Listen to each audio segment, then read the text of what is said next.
ಗೆಳೆಯರೆ, ಇವತ್ತು ನಿಮ್ಮನ್ನು ನಾನು ಕರ್ಕೊಂಡು ಹೋಗ್ತಾ ಇರೋದು ಭಾರತ ದೇಶದ ಒಡಿಶಾದ ಪುರಿ ನಗರದಲ್ಲಿರುವ ಶ್ರೀ ಜಗನ್ನಾಥ ದೇವಸ್ಥಾನದ ಅಡಿಗೆ ಮನೆಗೆ. ಜಗನ್ನಾಥ ದೇವಸ್ಥಾನದ ಪ್ರಸಾದ ನಿಲಯ ಅಂತನೂ ಕರೆಯಲಾಗುತ್ತೆ.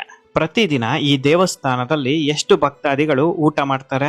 1,000, 2,000, 3,000 ಬೇಡ, 50,000 ಅಲ್ಲವೇ ಅಲ್ಲ. ಪ್ರತಿದಿನ 1,00,000ಕ್ಕೂ ಹೆಚ್ಚು ಭಕ್ತಾದಿಗಳು ಈ ದೇವಸ್ಥಾನದಲ್ಲಿ ಊಟ ಮಾಡ್ತಾರೆ. ಪ್ರತಿದಿನ ದೇವಸ್ಥಾನಕ್ಕೆ ಭೇಟಿ ಕೊಡುವ 1,00,000ಕ್ಕೂ ಹೆಚ್ಚು ಭಕ್ತಾದಿಗಳಿಗೆ 56ಕ್ಕೂ ಹೆಚ್ಚು ವಿವಿಧ ರೀತಿಯ ಪ್ರಸಾದವನ್ನು ಕೊಡಬೇಕು ಅಂತಂದ್ರೆ ನಿಜವಾಗಿಯೂ ಇದು ಸಾಧಾರಣ ವಿಚಾರ ಅಲ್ಲ. ಈ ದೇವಸ್ಥಾನದಲ್ಲಿ ಕೇವಲ ಒಂದು ಅಡಿಗೆ ಮನೆ ಇಲ್ಲ, ಸಾಕಷ್ಟು ಅಡಿಗೆ ಮನೆ ಇದೆ. ಒಂದು ಅಡಿಗೆ ಮನೆಯಲ್ಲಿ ಸಿಹಿ ಖಾದ್ಯವನ್ನು ತಯಾರಿಸ್ತಾರೆ, ಮತ್ತೊಂದು ಅಡಿಗೆ ಮನೆಯಲ್ಲಿ ಖಾರದ ಖಾದ್ಯವನ್ನು ತಯಾರಿಸ್ತಾರೆ, ಮತ್ತೊಂದು ಅಡಿಗೆ ಮನೆಯಲ್ಲಿ ಹಣ್ಣಿನ ಖಾದ್ಯಗಳನ್ನು ತಯಾರಿಸ್ತಾರೆ. ಇದೇ ರೀತಿ ಸಾಕಷ್ಟು ಅಡಿಗೆ ಮನೆಗಳು ಇದೆ. ದೇವಸ್ಥಾನದಲ್ಲಿ ಇರುವ ಈ ಅಡಿಗೆ ಮನೆಯ ಹೆಸರು ರೋಜಗಾರ. ಮತ್ತೊಂದು ಹೆಸರು ಕೂಡ ಇದೆ, ಅದೇನಪ್ಪಾ ಅಂತಂದ್ರೆ ಭಗವಾನ್ ಕಾ ರಸೋಯಿಗರ್. ಕನ್ನಡದಲ್ಲಿ ದೇವರ ಅಡಿಗೆ ಮನೆ ಅಂತ ಅರ್ಥ. ಪ್ರತಿದಿನ ಇಲ್ಲಿ ತಯಾರಾಗುವ ಪ್ರಸಾದಕ್ಕೆ ಏನಂತ ಕರೀತಾರಪ್ಪ ಅಂತಂದ್ರೆ ಜಗನ್ನಾಥ್ ಮಹಾಪ್ರಸಾದ ಅಂತ ಕರೀತಾರೆ. ದೇವರ ಅಡಿಗೆ ಮನೆಯಲ್ಲಿ 500 ಅಡಿಗೆ ಭಟ್ಟರಿದ್ದಾರೆ. ಇವರು ಅಡಿಗೆ ಕೆಲಸ ಮಾಡುತ್ತಾರೆ. ಅಡಿಗೆ ಭಟ್ಟರಿಗೆ ಸಹಾಯ ಮಾಡೋದಕ್ಕೆ 300 ಸಹಾಯಕರು ಇದ್ದಾರೆ. ಒಟ್ಟಾರೆ ಅಡಿಗೆ ಮನೆಯಲ್ಲಿ ಕೆಲಸ ಮಾಡುವವರ ಸಂಖ್ಯೆ 800. ಗೆಳೆಯರೆ, ಪೂರಿ ಜಗನ್ನಾಥ ರಥಯಾತ್ರೆ ಸಮಯದಲ್ಲಿ ಅಡಿಗೆ ಮನೆಯಲ್ಲಿ ಕೆಲಸ ಮಾಡುವವರ ಸಂಖ್ಯೆ 3,000ಕ್ಕೂ ಹೆಚ್ಚಿರುತ್ತೆ. 3,000 ಅಡಿಗೆ ಭಟ್ಟರು ಒಂದೇ ದಿನ ಅಡಿಗೆ ಮಾಡ್ತಾರೆ ಅಂದ್ರೆ ಒಂದು ಸಲ ಯೋಚಿಸಿ ನೋಡಿ. ಇವರೆಲ್ಲರೂ ದೇವಸ್ಥಾನದ ವಂಶ ಪಾರಂಪರ್ಯವಾಗಿ ಬಂದ ಪಂಡಿತ ಕುಟುಂಬದವರು. ಈ ಒಂದು ಅಡಿಗೆ ಕೆಲಸ ಪೀಳಿಗೆಯಿಂದ ಪೀಳಿಗೆ ಮುಂದೆ ಸಾಗುತ್ತಾನೆ ಇದೆ. ಅಡಿಗೆ ಮನೆಯಲ್ಲಿ ಅಡಿಗೆ ಮಾಡುವ ಅಡಿಗೆ ಭಟ್ಟರು ಕೇವಲ ಮಂಜೂರಾದ ನಿಯಮಗಳ ಪ್ರಕಾರ ಮಾತ್ರ ಅಡಿಗೆ ಮಾಡಬೇಕು. ಅವರಿಗೆ ಹೇಗೆ ಬೇಕೋ ಆ ರೀತಿ ಅಡಿಗೆ ಮಾಡೋದಕ್ಕೆ ಸಾಧ್ಯವಿಲ್ಲ. ದೇವಸ್ಥಾನದ ಆಡಳಿತ ಮಂಡಳಿ ಯಾವ ರೀತಿಯ ರೂಲ್ಸ್ ಅಂಡ್ ರೆಗ್ಯುಲೇಷನ್ಸ್ ಇರುತ್ತೋ ಅಡಿಗೆ ಮಾಡೋದ್ರಲ್ಲಿ ಅದನ್ನು ಪಾಲಿಸಲೇಬೇಕು. ಯಾರು ಬೇಕೋ ಅವರು ಅಡಿಗೆ ಮನೆ ಒಳಗೆ ಹೋಗೋದಕ್ಕೆ ಅವಕಾಶ ಇಲ್ಲ. ಅಡಿಗೆ ಮನೆಗೆ ಕೇವಲ ಪುರುಷರು ಮಾತ್ರ ಅಡಿಗೆ ಮಾಡ್ತಾರೆ. ಚಪ್ಪಲಿಯನ್ನು ಅಡಿಗೆ ಮನೆಯಲ್ಲಿ ಹಾಕೊಂಡು ಬರೋ ಹಾಗಿಲ್ಲ. ಅಡಿಗೆ ಮನೆಯಲ್ಲಿ ಕೆಲಸ ಮಾಡುವ ಪ್ರತಿಯೊಬ್ಬರು ಕೂಡ ಕೇಸರಿ ಅಥವಾ ಬಿಳಿ ಧೋತಿಯನ್ನೇ ಧರಿಸಬೇಕು. ಯಾವಾಗ ಅಡಿಗೆ ಮಾಡ್ತಾರೆ, ಹೇಗೆ ಅಡಿಗೆ ಮಾಡ್ತಾರೆ, ಎಷ್ಟು ಖರ್ಚಾಗುತ್ತೆ ಅಂತ ನೋಡೋದಾದ್ರೆ ವರ್ಷದ 365 ದಿನವು ಅಂದರೆ ಪ್ರತಿದಿನ ಬೆಳಗಿನ ಜಾವ 5:30ಯಿಂದ ಬೆಳಗ್ಗೆ 6 ಗಂಟೆಯ ಮಧ್ಯದಲ್ಲಿ ಕೆಲಸ ಶುರುವಾಗುತ್ತೆ. 10 ರಿಂದ 15 ಅಡಿಗೆ ಭಟ್ಟರು ಅಡಿಗೆ ಮನೆ ಹತ್ತಿರ ಹೋಗಿ ಅಡಿಗೆ ಮನೆಯ ದ್ವಾರ ಬಾಗಿಲಿಗೆ ಪೂಜೆ ಮಾಡಿ ನಂತರ ಅಡಿಗೆ ಮನೆ ಒಳಗಡೆ ಹೋಗ್ತಾರೆ. ದೇವರ ಅಡಿಗೆ ಮನೆ ಆಗಿರುವ ಕಾರಣ ಹಾಗೆ ಒಳಗಡೆ ಹೋಗೋದಕ್ಕೆ ಸಾಧ್ಯವಿಲ್ಲ. ಎಲ್ಲರೂ ಪಾದವನ್ನು ನೀರಿನಿಂದ ತೊಳೆದೇ ಒಳಗಡೆ ಹೋಗಬೇಕು. ಒಂದು ಸಲ ಅಡಿಗೆ ಭಟ್ಟರು ಅಡಿಗೆ ಮನೆ ಒಳಗಡೆ ಹೋದ ತಕ್ಷಣ ಹೆಚ್ಚಿದ ತರಕಾರಿಗಳು ಅಡಿಗೆ ಮನೆ ಒಳಗಡೆ ಬರುತ್ತೆ. ತರಕಾರಿಗಳನ್ನು ಹೆಚ್ಚುವ ಕೊಠಡಿನೇ ಬೇರೆ ಇದೆ. ಬೆಳಗಿನ ಜಾವ 4 ರಿಂದ 5 ಗಂಟೆ ಒಳಗಡೆ ಎಲ್ಲ ತರಕಾರಿಯನ್ನು ಹೆಚ್ಚಲಾಗುತ್ತೆ. ನಂತರ ಅಡಿಗೆ ಮನೆಗೆ ತರ್ತಾರೆ. 6 ಗಂಟೆ 15 ನಿಮಿಷ ಸೂರ್ಯೋದಯ ಸಮಯದಲ್ಲಿ ಒಲೆಯನ್ನು ಹಚ್ಚಲಾಗುತ್ತೆ. ನೀವಿನ್ನೂ ನನ್ನ official Facebook page Sudheendra explorer ನ ಫಾಲೋ ಮಾಡಿಲ್ಲ ಅಂದ್ರೆ ಈಗಲೇ ಫಾಲೋ ಮಾಡಿ. Facebook page link description box ಅಲ್ಲಿ ಇರುತ್ತೆ, ಚೆಕ್ ಮಾಡಿ. ಈ ವಿಡಿಯೋಗೆ ಒಂದು ಲೈಕ್ ಕೊಡಿ, ಶೇರ್ ಮಾಡಿ, ಸಬ್ಸ್ಕ್ರೈಬ್ ಆಗಿ, ಬೆಲ್ ಐಕಾನ್ ಪ್ರೆಸ್ ಮಾಡೋದನ್ನ ಮರೆಯಬೇಡಿ. ಬೆಳಗ್ಗೆ 11 ಗಂಟೆ ಒಳಗಡೆ ಮಹಾಪ್ರಸಾದ ತಯಾರಾಗಬೇಕು. ಇದನ್ನು ಸುಬಾಕ ಭೋಗ್ ಅಂತ ಕರೀತಾರೆ. ಬೆಳಗಿನ ಪ್ರಸಾದ ರೈಸ್, ದಾಲ್ಮಾ, ಕಿಚಡಿ, ಸ್ವೀಟ್ಸ್ ಮೊದಲ ಹಂತದಲ್ಲಿ ತಯಾರಾಗುತ್ತೆ. ತಯಾರಾದ ಈ ಬೆಳಗಿನ ಮಹಾಪ್ರಸಾದವನ್ನು ಮೊದಲು ಜಗನ್ನಾಥ ದೇವರಿಗೆ ನೈವೇದ್ಯಕ್ಕೆ ತಗೊಂಡು ಹೋಗ್ತಾರೆ. ನೈವೇದ್ಯ ಆದ ಮೇಲೆ ಭಕ್ತಾದಿಗಳಿಗೆ ಹಂಚುತ್ತಾರೆ. ಬೆಳಗಿನ ಪ್ರಸಾದ ಪೂರ್ಣಗೊಂಡಿದೆ. ಈಗ ಮಧ್ಯಾಹ್ನದ ಪ್ರಸಾದದ ಸರದಿ. ಮಧ್ಯಾಹ್ನ 1 ಗಂಟೆಯ ಒಳಗಡೆ ಮಧ್ಯಾಹ್ನದ ಪ್ರಸಾದ ತಯಾರಾಗಬೇಕು.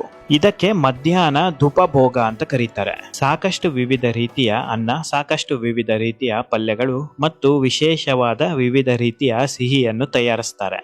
ಗೆಳೆಯರೆ, ಮಧ್ಯಾಹ್ನದ ಊಟ ಮಾತ್ರ ಸುಮಾರು 1000ಕ್ಕೂ ಹೆಚ್ಚು ಮಣ್ಣಿನ ಮಡಿಕೆಯಲ್ಲಿ ಊಟವನ್ನು ತಯಾರಿಸ್ತಾರೆ. ಯಾಕಪ್ಪ ಅಂತಂದ್ರೆ ಸಾಕಷ್ಟು ಸಂಖ್ಯೆಯಲ್ಲಿ ಭಕ್ತಾದಿಗಳು ಮಧ್ಯಾಹ್ನ ಊಟ ಮಾಡೋದಕ್ಕೆ ಬರ್ತಾರೆ. ಸುಮಾರು 1,00,000ಕ್ಕೂ ಹೆಚ್ಚು ಭಕ್ತಾದಿಗಳು ಮಧ್ಯಾಹ್ನದ ಊಟದಲ್ಲಿ ಪ್ರತಿದಿನ ಇರ್ತಾರೆ. ಮಧ್ಯಾಹ್ನದ ಪ್ರಸಾದವನ್ನು ಸ್ವಲ್ಪ ದೊಡ್ಡ ಸಂಖ್ಯೆಯಲ್ಲೇ ತಯಾರಿಸಬೇಕು. ಮಧ್ಯಾಹ್ನದ ಊಟ ಆದ ಮೇಲೆ ಸಂಜೆ 4 ರಿಂದ 6 ಗಂಟೆ ಒಳಗಡೆ ಸಂಜೆಯ ಪ್ರಸಾದದ ತಯಾರಿಕೆ ಆರಂಭ ಆಗುತ್ತೆ. ಇದಕ್ಕೆ ಸಂಧ್ಯಾ ಧೂಪ ಭೋಗ ಅಂತ ಕರೀತಾರೆ. ಸಂಜೆ ಕೂಡ ಸಾಕಷ್ಟು ಸಂಖ್ಯೆಯಲ್ಲಿ ಭಕ್ತಾದಿಗಳು ಇರ್ತಾರೆ. ಮಧ್ಯಾಹ್ನ ಹೇಗೆ ಪ್ರಸಾದವನ್ನು ತಯಾರಿಸ್ತಾರೆ ಅದೇ ರೀತಿಯಲ್ಲಿ ಸಂಜೆ ಕೂಡ ಪ್ರಸಾದವನ್ನು ತಯಾರಿಸಲೇಬೇಕು. ಸಂಜೆಯ ಒಂದು ವಿಶೇಷತೆ ಏನಪ್ಪಾ ಅಂತಂದ್ರೆ ಸಾಕಷ್ಟು ವಿವಿಧ ರೀತಿಯ ಹಣ್ಣುಗಳನ್ನು ಭಕ್ತಾದಿಗಳಿಗೆ ಕೊಡ್ತಾರೆ. ಕೇವಲ ಹಣ್ಣು ಮಾತ್ರ ಅಲ್ಲ, ವಿವಿಧ ರೀತಿಯ ಮೊಸರನ್ನ ಇರುತ್ತೆ, ವಿವಿಧ ರೀತಿಯ ಪಾಯಸ ಕೂಡ ಇರುತ್ತೆ. ಪ್ರತಿದಿನ 8 ಗಂಟೆಗಳ ತನಕ ಅಡಿಗೆ ಕೆಲಸ ಇರುತ್ತೆ. ಗೆಳೆಯರೆ, ಮತ್ತೊಂದು ಇಂಟ್ರೆಸ್ಟಿಂಗ್ ವಿಚಾರ ಇದೆ. ಇದನ್ನು ಕೇಳ್ಬಿಟ್ರೆ ಖಂಡಿತ ಶಾಕ್ ಆಗಿ ಬಿಡ್ತೀರಾ. ಪ್ರತಿದಿನ 1000ದಿಂದ 2000 ಮಣ್ಣಿನ ಮಡಿಕೆಯಲ್ಲಿ ಅಡಿಗೆ ಮಾಡ್ತಾರೆ. ಆದರೆ ಈ ಮಣ್ಣಿನ ಮಡಿಕೆಗಳನ್ನು ಪ್ರತಿದಿನ ಮರುಬಳಕೆ ಮಾಡೋದಿಲ್ಲ. ಪ್ರತಿದಿನವೂ ಹೊಸ ಮಣ್ಣಿನ ಮಡಿಕೆಯಲ್ಲೇ ಅಡಿಗೆ ಮಾಡ್ತಾರೆ. ಈ ಒಂದು ವಿಚಾರ ತಿಳಿದು ನಾನು ಕೂಡ ಸ್ವತಃ ಒಂದು ಕ್ಷಣ ಶಾಕ್ ಆದೆ. ಪ್ರತಿದಿನ ಪ್ರಸಾದಕ್ಕೆ ಎಷ್ಟು ಖರ್ಚಾಗುತ್ತೆ ಅಂತ ನೋಡೋದಾದ್ರೆ 8 ಲಕ್ಷದಿಂದ 12 ಲಕ್ಷದವರೆಗೆ ಖರ್ಚಾಗುತ್ತದೆ. ರೈಸ್, ಅನ್ನಕ್ಕೆ 2 ರಿಂದ 3 ಲಕ್ಷ ಖರ್ಚಾಗುತ್ತಂತೆ. ಬೇಳೆ ಮತ್ತು ತರಕಾರಿ, ದಾಲ್ ಅಂಡ್ ವೆಜಿಟೇಬಲ್ಸ್ಗೆ 1 ರಿಂದ 2 ಲಕ್ಷ ಖರ್ಚಾಗುತ್ತೆ. ಮತ್ತು ಮಣ್ಣಿನ ಮಡಿಕೆಗೆ ಪ್ರತಿದಿನ 2 ಲಕ್ಷ ಖರ್ಚಾಗುತ್ತೆ. ತುಪ್ಪ, ಸಕ್ಕರೆ, ಹಾಲು, ಬೆಲ್ಲಕ್ಕೆ 3 ರಿಂದ 4 ಲಕ್ಷ ಖರ್ಚಾಗುತ್ತೆ. ಪ್ರತಿನಿತ್ಯದ ಅಡಿಗೆ ಖರ್ಚು 8 ರಿಂದ 12 ಲಕ್ಷ. ಇನ್ನು ವಿಶೇಷವಾದ ದಿನಗಳು, ರಥಯಾತ್ರೆ, ಜಾತ್ರೆ, ಪೂರ್ಣಿಮಾ ಅಂತ ಬಂದ್ರೆ ಪ್ರತಿದಿನ 35 ರಿಂದ 40 ಲಕ್ಷಕ್ಕೂ ಹೆಚ್ಚು ಖರ್ಚಾಗುತ್ತಂತೆ. ಕೇವಲ ಅಡಿಗೆಗೆ ಇಷ್ಟೊಂದು ಖರ್ಚಾಗುತ್ತೆ. ಇನ್ನು ಸಾಕಷ್ಟು ವಿವಿಧ ರೀತಿಯಲ್ಲಿ ಆ ದೇವಸ್ಥಾನದಲ್ಲಿ ಖರ್ಚುಗಳು ಇರುತ್ತೆ. ಕೆಲಸ ಮಾಡುವ ಕೆಲಸಗಾರರಿಗೆ ಸಂಬಳ ಕೊಡಬೇಕು, ದೇವಸ್ಥಾನದ ಮೇಂಟೆನೆನ್ಸ್ಗೆ ದುಡ್ಡಿಡಬೇಕು, ಸಂಘ ಸಂಸ್ಥೆಗಳು ಟ್ರಸ್ಟ್ಗಳು ಎಲ್ಲದಕ್ಕೂ ದುಡ್ಡು ಕೊಡಬೇಕು. ಪ್ರತಿದಿನ ಅದೆಷ್ಟು ದುಡ್ಡು ಖರ್ಚಾಗುತ್ತೆ ಅಂತ ಜಗನ್ನಾಥ ದೇವರಿಗೆ ಮಾತ್ರ ಗೊತ್ತಿದೆ. 56 ವಿವಿಧ ರೀತಿಯ ಪ್ರಸಾದದಲ್ಲಿ ಈರುಳ್ಳಿ, ಬೆಳ್ಳುಳ್ಳಿ ಬಳಸೋದಿಲ್ಲ. ಪುರಿ ಜಗನ್ನಾಥ ದೇವಸ್ಥಾನದಲ್ಲಿ ತಯಾರಿಸುವ 56 ವಿವಿಧ ರೀತಿಯ ಪ್ರಸಾದಗಳು ಯಾವ್ದ್ಯಾವ್ದು ಅಂತ ಹೇಳಲಿಲ್ಲ ಅಂದ್ರೆ ವಿಡಿಯೋ ಅರ್ಥಪೂರ್ಣ ಆಗುತ್ತೆ. ಇದನ್ನು ಕೂಡ ಹೇಳಿಬಿಡ್ತೇನೆ.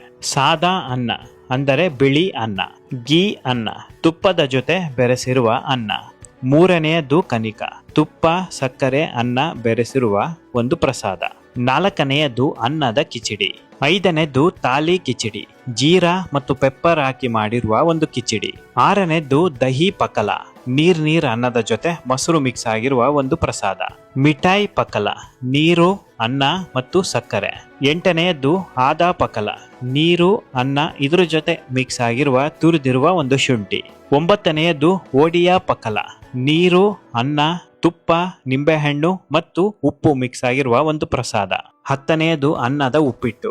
11ನೇಯದು ಪೊಡಾಪೀಠ ಅನ್ನ, ಅನ್ನದ ಗಂಜಿಯ ಕೇಕ್, ಇದು ಸಿಹಿ ಪದಾರ್ಥ. 12ನೇದು ಕಾಜಾ, ಸಕ್ಕರೆ ಪಾಕದಲ್ಲಿ ತಯಾರಿಸುವ ಒಂದು ಸಿಹಿ ಪದಾರ್ಥ. 13ನೇದು ಗಾಜಾ, ಸಕ್ಕರೆ ಪಾಕದಲ್ಲಿ ತಯಾರಿಸಿ ಎಣ್ಣೆಯಲ್ಲಿ ಕರೆಯುವ ಮತ್ತೊಂದು ಸಿಹಿ ಪದಾರ್ಥ. 14ನೇದು ಲಡ್ಡು. 15ನೇದು ಜೀರಾ ಮಿಕ್ಸ್ ಆಗಿರುವ ಒಂದು ಲಡ್ಡು. 16ನೇದು ವೀಟ್ ಲಡ್ಡು, ಗೋಧಿ ಹಿಟ್ಟಿನ ಲಡ್ಡು. 17ನೇದು ಮತಾಪುಲಿ, ಉದ್ದಿನ ಬೇಳೆಯ ಒಂದು ಕಜ್ಜಾಯ. 18ನೇಯದ್ದು ಕೂರ್ಮ, ತರಕಾರಿಯನ್ನು ಬಳಸಿ ಮಾಡಿರುವ ಒಂದು ಸಿಹಿ ಪದಾರ್ಥ. ಮನೆಯಲ್ಲಿ ರೆಸ್ಟೋರೆಂಟ್ ಹೋಟೆಲ್ಗಳಲ್ಲಿ ಮಾಡುವ ಕೂರ್ಮ ಅಲ್ಲ, ಈ ಕೂರ್ಮನೆ ಬೇರೆ. 19ನೇಯದು ಜಗನ್ನಾಥ್ ಬಲಾವ್, ಪೂರಿ ಜಗನ್ನಾಥದ ವಿಶೇಷವಾದ ಪ್ಯಾನ್ ಕೇಕ್ ಸಿಹಿ. 20ನೇಯದ್ದು ಕಾಕ್ರ, ಎಲ್ಲರಿಗೂ ಗೊತ್ತಿರುವ ಒಂದು ಸಿಹಿ. 21ನೇಯದು ಲೂಮಿ ಕೂರ್ಮ, ಗೋಧಿ ಹಿಟ್ಟಿನಲ್ಲಿ ತಯಾರಿಸಿರುವ ಒಂದು ಬಿಸ್ಕತ್. 22ನೇದು ಮಿರ್ಚಿ ಲಡ್ಡು, ಸ್ವಲ್ಪ ಖಾರವಾಗಿರುವ ಒಂದು ಲಡ್ಡು.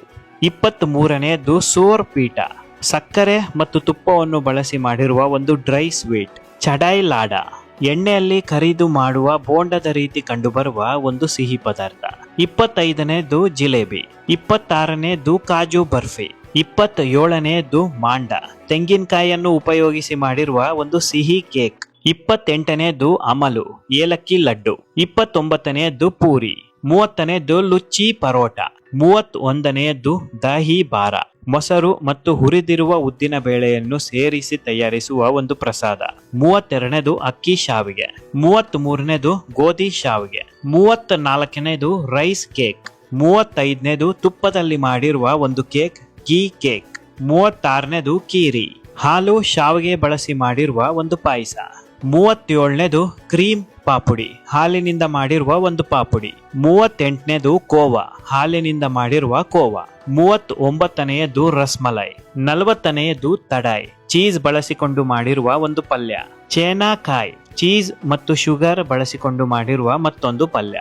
ಬಾಪುಡಿ ಕಾಜಾ, ಅನ್ನ, ಸಕ್ಕರೆ ಮತ್ತು ಹಾಲು ಬಳಸಿಕೊಂಡು ಮಾಡಿರುವ ಮಧ್ಯಾಹ್ನದ ಊಟದ ಪ್ರಸಾದ.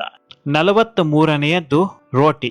44ನೇಯದ್ದು ಅನ್ನ ಸಾಂಬಾರ್. 45ನೇಯದ್ದು ದಾಲ್ ಬಿಸಿಬೇಳೆ ಬಾತ್. 46ನೇಯದ್ದು ಚನ್ನಾ ದಾಲ್ ಅನ್ನ. 47ನೇಯದ್ದು ಉಪ್ಪು ತುಪ್ಪನ್ನ. 48ನೇಯದ್ದು ದಾಲ್ ಮಸಾಲೆ ಅನ್ನ.